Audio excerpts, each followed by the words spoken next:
group of people in a place that was bounded on 3 sides by impenetrable forests and on the 4th by the steppe.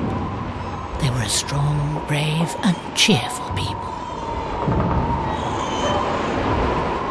But evil times came upon them.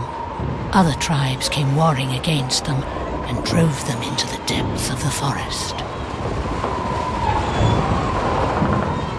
The forest was dark and swampy, for it was very ancient, and the boughs of the trees were so closely interwoven that they shut out the view of the sky, and the sun's rays did all they could to pierce the thick foliage and reach the waters of the swamp.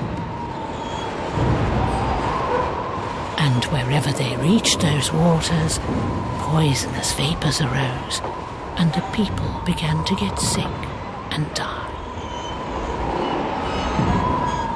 They had to get out of the forest, but there were only 2 ways.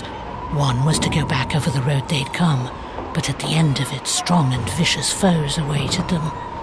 The other was to push forward through the forest, but there they'd encounter the giant trees, whose mighty branches were closely entwined, and whose gnarled roots were sunk deep into the mire of the bogs.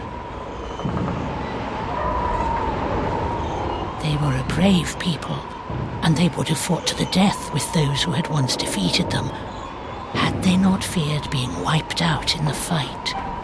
They had their forefathers' behests to defend, and if they perished, their behests would perish with them.